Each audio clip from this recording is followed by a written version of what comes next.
Mes amis, au secours. Une femme vient de mourir de froid sur le trottoir du boulevard Sébastopol. Elle serrait dans ses mains le papier par lequel on l'avait expulsée de son logement. Chaque nuit dans Paris, ils sont plus de 2000 à geler dans la nuit, sans toit, sans pain, mal vêtus et malades. Monsieur le ministre de l'Intérieur, je vous en supplie, faites cesser les expulsions, au moins pendant qu'ils gèlent. Et vous tous, vous qui m'écoutez, je vous en prie, aidez-nous à aider les sans-abri. Merci d'avance. En 1989, Lambert Wilson interprète l'abbé Pierre. Il incarne le rôle de ce prêtre qui, lors de l'hiver glacial et meurtrier de 1954, parvint à émouvoir et à mobiliser la France entière en faveur des sans-logis. Pour ce film réalisé par Denis Amar, Lambert Wilson reçoit le prix Jean Gabin, décerné chaque année à un espoir du cinéma français. Son camarade Robert Hirsch obtient lui un César pour le rôle de Raoul, compagnon d'Emmaüs fictif, inspiré des récits de l'abbé Pierre.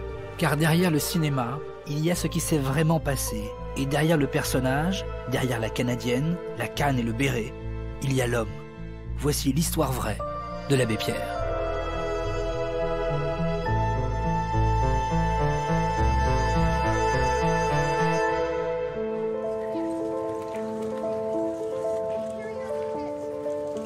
Avant de faire vœu de pauvreté, l'abbé Pierre, de son nom de baptême Henri Grouès, naît dans la Soie à Lyon.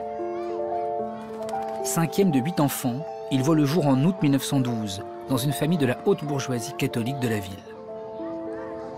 J'étais un gosse de riche, né d'une part dans une famille relativement privilégiée, et d'autre part très marqué par la profondeur et la vérité de la vie de foi qui était vécue par papa et maman. Son père, administrateur de l'Alliance Textile de Lyon, fait aussi partie des Hospitaliers Veilleurs, la plus ancienne société charitable de la ville. Un jour, j'avais peut-être 12-13 ans, papa dit à maman, j'emmène Henri, c'était moi, et Léon, mon frère aîné, dans un endroit qui s'appelait la Cité Rambaud, et je vois là peut-être 30-40 clochards, mendiants, et je vois 5-6 messieurs, des amis de papa, hommes d'affaires, qui étaient les barbiers, les coiffeurs des plus miséreux de l'agglomération de Lyon. Élève moyen chez les Jésuites, scout de France, Henri, éprouvé par une santé fragile, se définit lui-même comme un être spontané, outré, brûlant, fier, chimérique, mystique aussi. À 19 ans, après un passage à Assise qui le marque profondément, il s'engage dans l'ordre de Saint-François. J'ai annoncé à mes parents, cette fois c'était tout à fait définitif, que je voulais rentrer dans la branche franciscaine des Capucins, où j'ai été pendant 7 ans. Et c'était pas gai? Vous dites que ce n'était pas gai, en fait c'est là que j'ai le plus vécu la joie. Mais ce que j'appelle l'autre joie. Je signais Frère la Joie. Vous dites pas gai, ça a été très dur. Il y avait encore à cette époque le lever de nuit de minuit à 2 heures du matin, 6 fois encore d'office dans la journée, 3/4 d'heure dans l'obscurité, comme de 1 heure à 2 heures du matin d'adoration. En 1938, sa santé le contraint à quitter cet ordre austère. Les médecins lui conseillant la montagne, il intègre le diocèse de Grenoble. Mais loin de la paix du Christ, c'est la guerre qui éclate. À Notre-Dame de Paris, M. Paul Reynaud, président du Conseil, entouré de plusieurs membres du gouvernement, assiste à une cérémonie dont Monseigneur Bossard dégage le sens en termes émouvants. Nous demandons à Dieu la victoire, dit-il, parce que nous luttons non pour de l'argent ou une puissance temporelle, mais pour garder au monde les valeurs spirituelles sans lesquelles il n'y a pas de raison de vivre.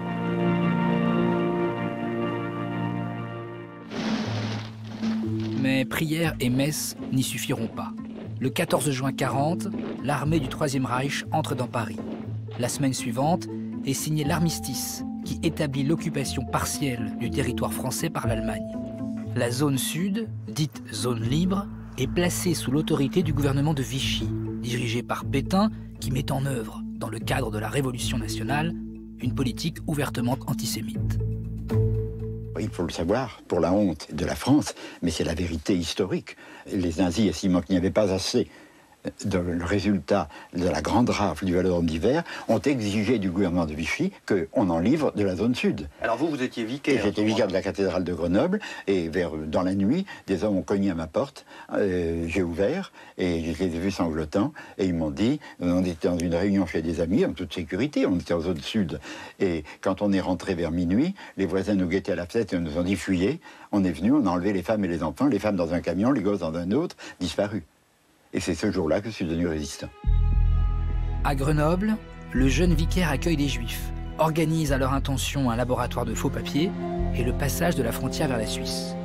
Après l'instauration du service du travail obligatoire, il monte pour les réfractaires des filières de passage dans les Alpes et en mars 1943, ce qu'il baptise ironiquement le Maquis Palace.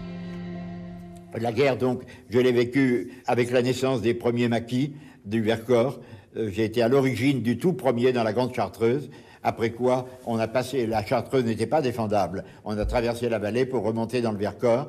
Ça a encore contribué à forger le personnage et le tempérament de l'abbé Pierre? Personnage, c'est des grands mots, on fait le petit peu qu'on peut. Vous savez, un peu d'admiration, on ne trouve pas ça désagréable. Beaucoup, on en a vite par-dessus la tête. Henri Grouès sera bel et bien un très grand résistant, multipliant les terrains d'action et les risques sous diverses identités clandestines. Parmi elles, celle de l'abbé Pierre, nom qu'il conservera à la Libération. Une résurrection, celle du Palais Bourbon, et une naissance, celle de la 4e République. Voici l'Assemblée constituante. C'est sous ce nom de l'abbé Pierre qu'en 1945, il se présente aux élections législatives en Meurthe-et-Moselle pour siéger dans cette assemblée chargée de rédiger une nouvelle constitution. L'Église, très critiquée pour ses compromissions avec le régime de Vichy, encourage alors les prêtres résistants à prendre des responsabilités. Élu député, l'abbé Pierre trouve à louer pour une somme modique une maison à l'abandon à Neuilly-Plaisance, petite commune de l'Est parisien. Avec lui se trouve Lucie Coutaz, résistante, rencontrée pendant la guerre qui lui est désormais indispensable.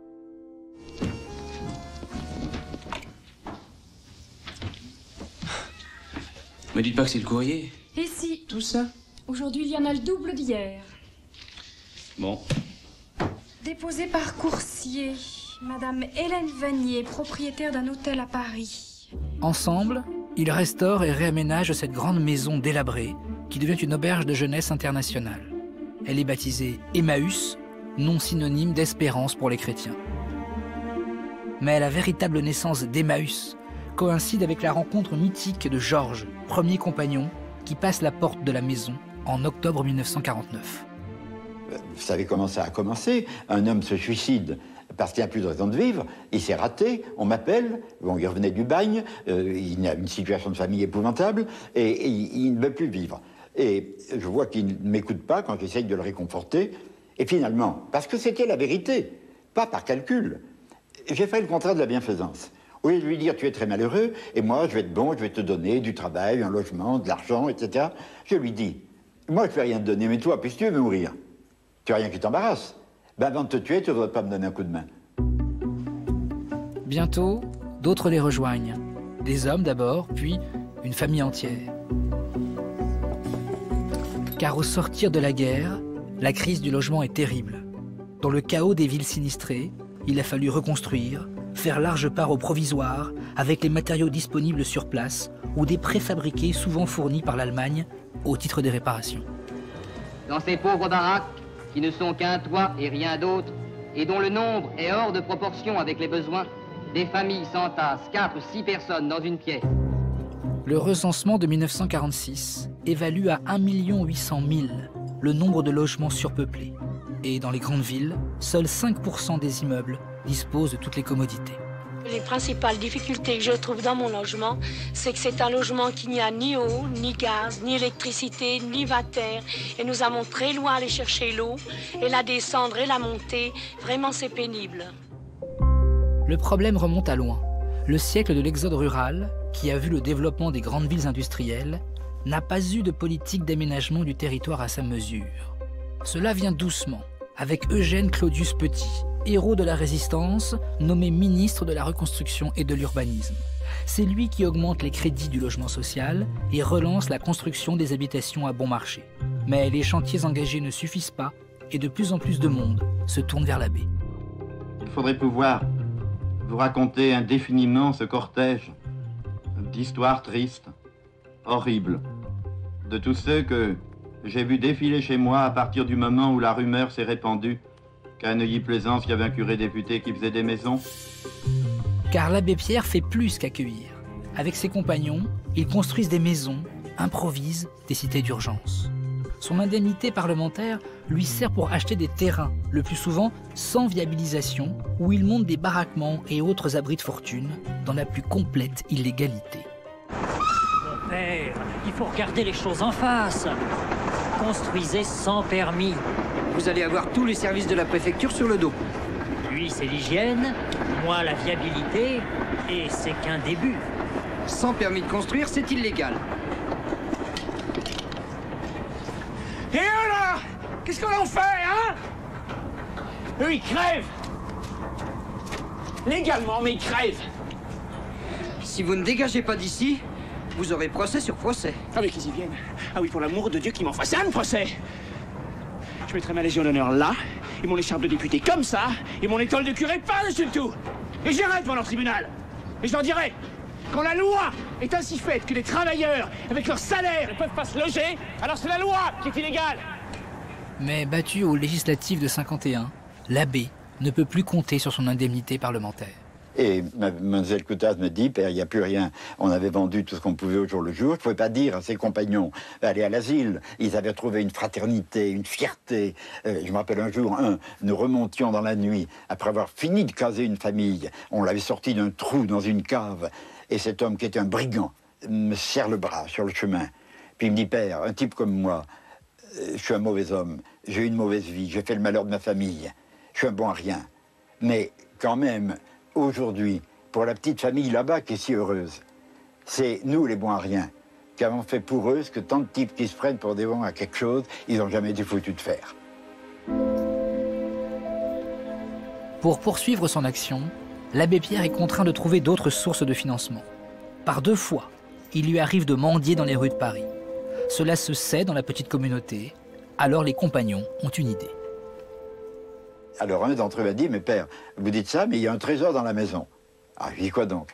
Il me dit, mais au 2e étage, j'ai balayé il y a quelques jours, tout le long du couloir, jusqu'au plafond, il y a le journal officiel des 7 ans pendant lesquels vous avez été député. Les débats parlementaires, les projets de loi, les rapports de commission, etc.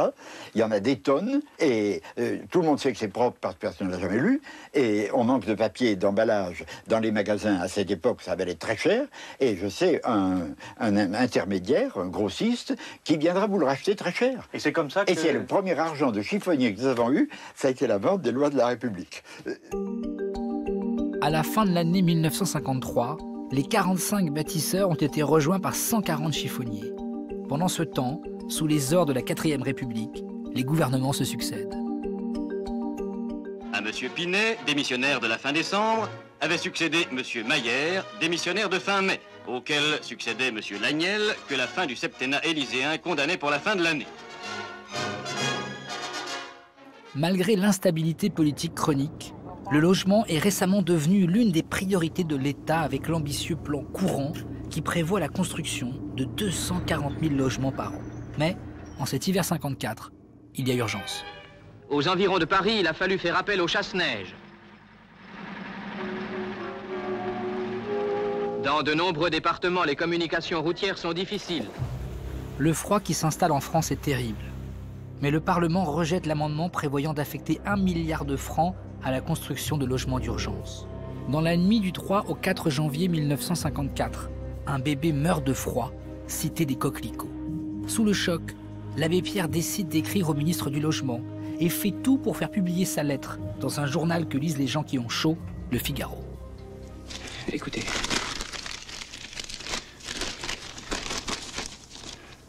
La nuit où vous avez quitté le Sénat sans voter, un bébé est mort de froid. On l'enterre demain à 14h et ce serait bien si vous veniez. Oh là, vous rêvez. Mais c'est toujours pareil. Ils ne voient les drames humains qu'à travers leurs statistiques.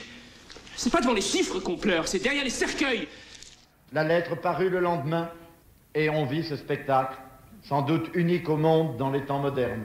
On vit ce spectacle d'un homme. Un ministre marchait tête nue et la tête basse, au milieu de 20 hommes qui n'étaient pas des anges. Le ministre voulait dire quelques mots, et un peu insolemment, il a été interrompu par un qui a dit « Monsieur le ministre, nous, on ne croit pas les paroles, on croit que les actes. Vous êtes venu, c'est un acte. Maintenant, au lieu de nous dire que vous ferez ça ou ça, ben allez le faire. » Le ministre Maurice Lemaire promet la venue prochaine de financement. Et la médiatisation apporte aux compagnons des soutiens de tous bords, comme cette Madame Larmier qui tient l'hôtel Rochester dans le très chic 8e arrondissement. Mais en cet hiver glacial, la situation dans la rue ne change pas et le camion Emmaüs, qui porte soupe chaude et sandwich, se trouve démuni car rien n'est mis en place pour les plus pauvres. Quand je rentrais le soir avec nos camions de chiffonniers, je voyais sur les trottoirs, à mesure que le froid était plus cruel, les gens qui sortaient de dessous les ponts et qui venaient se chauffer devant les bouches de chaleur des grands magasins, devant les bouches de chaleur du métro. J'en trouvais qui étaient recroquevillés sous des chiffons, sous des vieux sacs. On se demandait si c'était un tas d'ordures, si c'était des hommes. Qu'est-ce qui se passe ici? Monsieur l'agent, il faut faire quelque chose pour ces gens. Faire quoi? Mais je ne sais pas, les emmener au poste ou bien dans un asile de nuit. C'est plein partout, monsieur le curé. Et dans les hôpitaux aussi. Mais c'est impossible, il doit bien exister un endroit. À la morgue, quand ils seront morts. C'est tout ce qu'on peut faire. Bonsoir, monsieur le curé. C'est honteux! Pour des chiens, vous avez des fourrières! Vous n'êtes même pas capable de faire autant pour des hommes! Un soir, boulevard Sébastopol, le corps d'une vieille dame morte de froid est retrouvé dans des chiffons. Elle tient dans son poing l'ordre d'expulsion de son logement. Mise au courant, l'abbé Pierre rédige un texte avec un ami journaliste. Texte qu'il parvient à lire en direct sur les ondes de Radio Luxembourg. Chaque nuit dans Paris, ils sont plus de 2000 à geler dans la nuit, sans toit, sans pain, mal vêtus et malades. Il faut que dès ce soir, dans tous les quartiers de Paris, s'ouvrent des centres de dépannage. Tu vois bien, c'est l'abbé Pierre. Qu'on accroche des pancartes, sous une lumière, dans la nuit, à la porte de tous les endroits où il y a des couvertures et de la soupe et de la paille. Les Parisiens accourent à l'hôtel Rochester, dont l'abbé Pierre, pris de court, a communiqué l'adresse à l'antenne. Ils apportent vêtements, couvertures, matelas. Et les dons sont si nombreux que des élèves de l'école polytechnique doivent venir aider pour tenir le standard et ouvrir le courrier. On arrête le dépouillement pour ce soir. Vous avez un premier chiffre? 80 millions. 80 millions? Oui. Moi non plus, je ne m'attendais pas à une telle somme. Et c'est pas fini. Je veux dire que pour la saison, c'est une belle journée.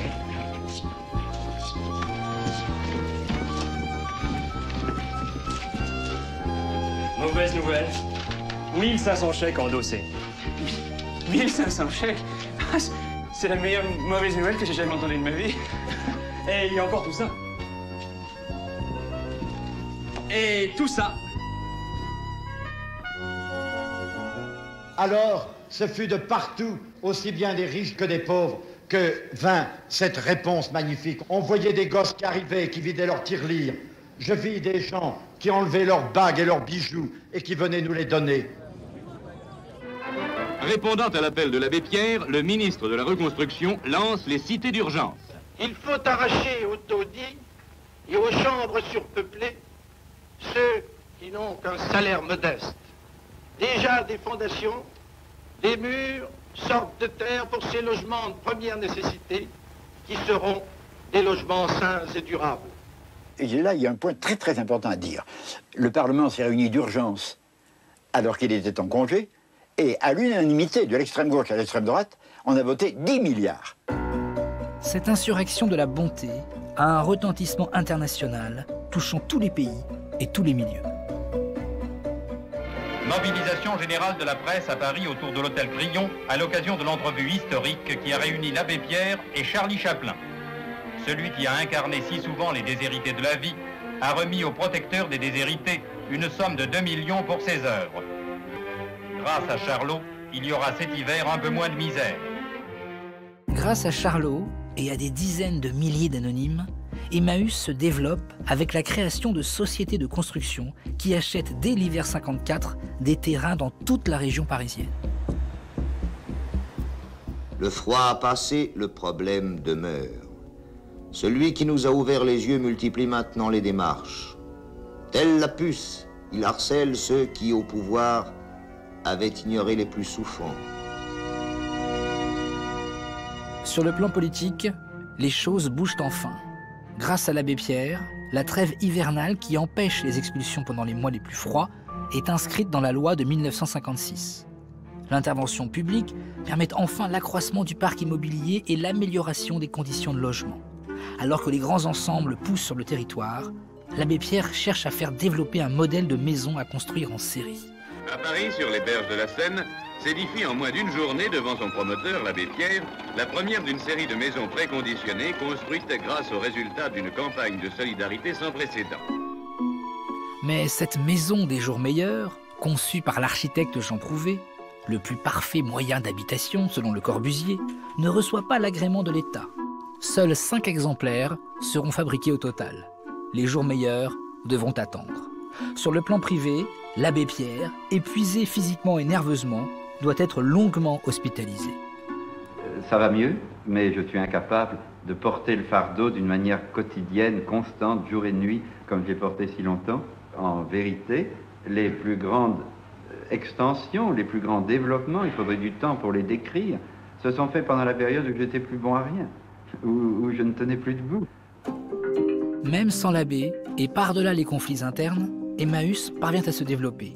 Peu à peu, la priorité glisse du problème du logement à celui des marginaux que la société fabrique et rejette. Vous aviez quel métier avant de venir à Emmaüs? Chauffeur. Chauffeur mécanicien. Oui, charpentier fer monteur. Je suis vendeur en merci, bonneterie, chaussures, en gros. J'étais monteur en machine à laver. J'étais pauvre. C'est-à-dire pauvre, pauvre de tout. Sans famille, sans foyer, sans amis, sans relations, sans argent, sans rien qui vaille la peine d'être vécu, et surtout sans idéal. Et c'est pour ça que je suis venu à Emmaüs, parce que j'ai trouvé à Emmaüs tout ce qui me manquait. Dans les communautés, les compagnons se font toujours plus nombreux, car les années passant, la misère, elle, persiste, et parfois le provisoire s'installe. 10 ans après, nous avons voulu savoir ce qu'était devenu la première des cités d'urgence. La voici aujourd'hui consolidée, incrustée si l'on peut dire, alors qu'elle ne devait être que provisoire. La crise du logement est hélas encore loin de sa solution complète. Élargissant son action à l'échelle de la planète, l'abbé Pierre répondra ensuite volontiers aux nombreuses sollicitations venues de l'étranger. En France, il ne cessera jamais de pointer les inégalités et les injustices, dénonçant l'absurde et l'hypocrisie du système. Ses positions et ses actions lui vaudront d'être élu personnalité préférée des Français pendant 16 années, avant qu'il ne demande à ne plus figurer dans la liste. Trop tard, il est à son corps défendant devenu une icône. Mieux, un mythe, théorisé dès 1957 par Roland Barthes, qui lui accorde une bonne place dans son livre Mythologie. L'abbé Pierre, eh bien, j'ai essayé un peu d'analyser ce que j'ai appelé l'iconographie de l'abbé Pierre, c'est-à-dire l'ensemble des photographies qu'on a publiées sur lui, oui, où effectivement on voit, d'une façon d'ailleurs mystérieuse, un peu inexplicable, fonctionner tout un ensemble de signes du franciscanisme, n'est-ce pas? La coupe de cheveux, la barbe, la canne, la canadienne. Ce qui se donne pour une vocation spirituelle intense a tout de même spontanément retrouvé l'image extérieure d'une légende. Mais la légende restera toute sa vie dure à porter. J'ai reçu des compliments de quoi semer un hippopotame au long de ma vie, bien. Mais il y a eu un compliment, c'était un vieux prêtre. Il m'avait demandé de venir, je ne sais plus pourquoi, parler dans sa paroisse. Et il y avait foule. L'église n'était pas grande, il y avait du monde sur la place. Et quand la messe se terminait, au cours de laquelle j'avais parlé, le vieux prêtre s'est approché de la table de communion et puis il a dit: « Mes amis, je vous ai jamais vu si nombreux. Vous étiez venus pour voir une vedette. Vous avez vu un homme. Vous avez vu un prêtre. Merci, mon père. » Henri Grouès, dit l'abbé Pierre, meurt le 22 janvier 2007 à l'âge de 94 ans. Mais son message ne s'éteint pas avec lui et sa voix porte encore en France comme dans les 41 pays du monde où est présent le mouvement Emmaüs. L'abbé Pierre est enterré aux côtés de son amie et collaboratrice Lucie Coutaz. Sur sa tombe, à la place des fleurs, et conformément à ses vœux, sont parfois déposées des clés, symboles de tous les logements encore aujourd'hui créés par Emmaüs.